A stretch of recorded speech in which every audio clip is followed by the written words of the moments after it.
En regardant l'étiquette énergétique d'un climatiseur, on trouve deux sigles accompagnés d'une valeur numérique, CIR et SCOP. Ce sont des valeurs qui, en général, sont souvent interprétées comme synonymes d'une plus grande ou moindre efficacité et donc associées à la consommation. En réalité, il ne s'agit pas d'indications de consommation directe, mais du rapport entre l'énergie restituée et l'énergie électrique absorbée. Le CIR mesure l'efficacité du système pour le refroidissement, tandis que le SCOP, dans les modèles avec fonction chauffage, indique l'efficacité pour chauffer un environnement. Plus le chiffre est élevé, meilleure est l'efficacité. Attention cependant, la valeur indique seulement le rapport et non la quantité absolue d'énergie consommée. Par exemple, deux climatiseurs. Avec le même CIR, ils peuvent avoir des consommations différentes selon la quantité d'énergie effectivement produite. Dans cette vidéo, nous allons clarifier en analysant en détail ce que signifient ces sigles et ces valeurs et en quoi ils diffèrent des anciens acronymes. ER et COP, encore présents aujourd'hui, sur les étiquettes énergétiques des climatiseurs portables et dans les fiches techniques des climatiseurs split, et comment les interpréter correctement pour choisir le climatiseur le plus adapté à l'environnement de destination. Mais découvrons maintenant la signification au sens strict et comment nous devons interpréter les données. SCOP est un acronyme anglais qui signifie coefficient de performance saisonnier. Il s'agit d'une valeur numérique qui indique à quel point un climatiseur chauffe efficacement un environnement pendant toute la saison hivernale en tenant compte du besoin annuel de chaleur divisé par la consommation annuelle d'énergie électrique. Cependant, il ne s'agit pas de la division entre deux valeurs absolues. Celles-ci sont calculées en tenant compte de variables qui influencent et déterminent la valeur finale. Plus précisément, on prend en compte les conditions saisonnières européennes, les conditions de conception de l'installation, la consommation d'énergie liée aux différents modes de fonctionnement et les effets de la dégradation de l'efficacité due à la cyclicité marche-arrêt. L'arrêt, les corrections des coefficients d'efficacité saisonnière et enfin la contribution d'un système de secours si présent. Tous ces éléments ensemble déterminent le coefficient de performance saisonnier qui représente l'efficacité globale du climatiseur pour chauffer un espace pendant la saison. Parmi ceux-ci, le facteur le plus important, c'est-à-dire celui qui influence considérablement le rendement, est la condition climatique. Celle-ci est fondamentale car selon l'endroit où l'on se trouve, une installation peut être plus ou moins performante. Et par conséquent, cela doit être pris en compte de manière stricte lors du choix. À ce propos, nous présentons la carte avec les différentes zones climatiques nécessaires pour identifier à quel SCOP se référer pour le choix du climatiseur.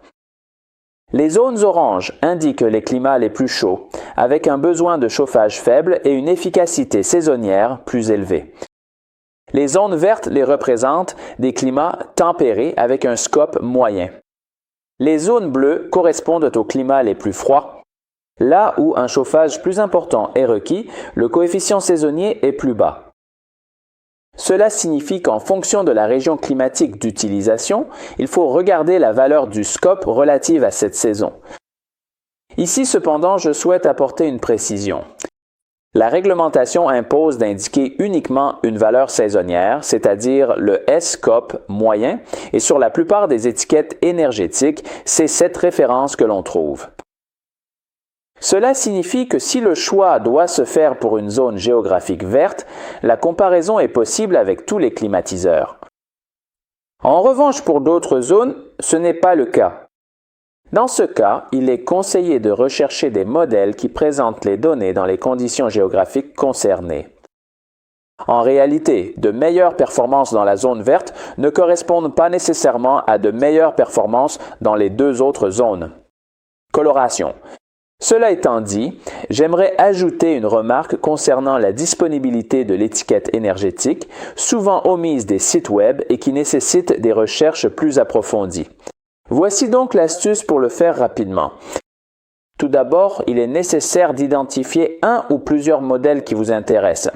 Ensuite, il faut rechercher ce même modèle sur le site accrédité, à savoir Europa, EU afin d'obtenir le PDF de l'étiquette énergétique. Pour conclure, il faut préciser que les valeurs ESCOP déterminent également à quelle classe énergétique appartient le climatiseur. Ci-dessous, nous présentons le tableau avec les valeurs des classes énergétiques, de manière à pouvoir les comparer et se faire une idée. Passons maintenant au CER. Il s'agit d'un acronyme anglais qui traduit signifie Indice d'efficacité énergétique saisonnière. C'est une valeur numérique qui indique à quel point un climatiseur est efficace en mode refroidissement pendant toute la saison estivale, en tenant compte du besoin annuel de refroidissement divisé par la consommation annuelle d'énergie électrique. La donnée obtenue provient de calculs complexes qui prennent en compte les différents paramètres déjà vus précédemment avec le SCOP, à l'exception de la variable de la zone climatique, car pour cet indicateur, l'Europe est considérée comme une seule zone climatique. On obtient ainsi une valeur unique. Cette valeur est indiquée sur l'étiquette énergétique, ce qui permet de rechercher et de valider la procédure dont nous avons parlé précédemment. Sa valeur détermine, selon le tableau présenté, à quelle classe énergétique appartient le climatiseur et rend la comparaison des performances entre les systèmes très immédiate. Maintenant que nous avons analysé en détail ce que signifient les scopes SR, je souhaite attirer l'attention sur un aspect fondamental, l'interprétation des données. Comme nous l'avons dit au début, ces valeurs n'indiquent pas la consommation réelle, mais le rapport, bien que complexe, entre la puissance thermique produite et l'énergie absorbée. Cela signifie qu'une classe énergétique plus élevée ne garantit pas automatiquement une consommation plus faible. Dans certains cas, un climatiseur de classe A++ peut consommer moins qu'un de classe A++. Cela peut sembler paradoxal, mais c'est bien le cas. Voyons maintenant pourquoi. Prenons deux climatiseurs appartenant tous deux au segment des 9000 BTU, mais avec des puissances légèrement différentes. Le premier délivre 2,7 kW nominaux, le second 2,5 kW. Supposons que le premier est un scopé de 5,19.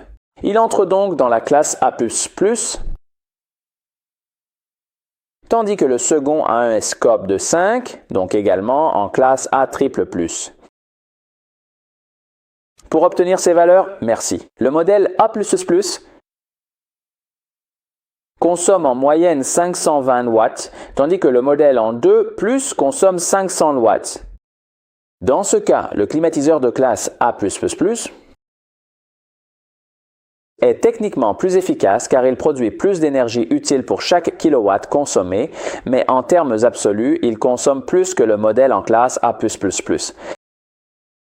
Cela démontre que les classes énergétiques et les indices d'efficacité n'indiquent pas la consommation réelle, mais le rapport entre le rendement et la consommation. Et c'est pour cette raison que, lorsqu'on évalue un climatiseur, il ne suffit pas de regarder la classe énergétique. Il faut toujours prendre en compte les données de puissance, de rendement et de consommation indiquées sur la fiche technique. Mais passons maintenant à la signification du COP et de l'ER. Ils indiquent à quel point l'appareil est efficace dans une condition de fonctionnement spécifique et instantanée. En effet, tandis que le CIR et le SCOP tiennent compte de différentes variables, parmi lesquelles nous avons vu la saisonnalité, pour ces coefficients de performance, le chauffage et le refroidissement, on ne considère pas de scénario saisonnier, mais une condition d'essai standardisée. Le COP et l'EER dérivent donc du rapport direct entre la puissance thermique fournie et l'énergie électrique absorbée à ce point précis de fonctionnement. Une donnée brute utile pour comparer les performances dans des conditions identiques, mais qui ne décrit pas le comportement réel tout au long de l'année.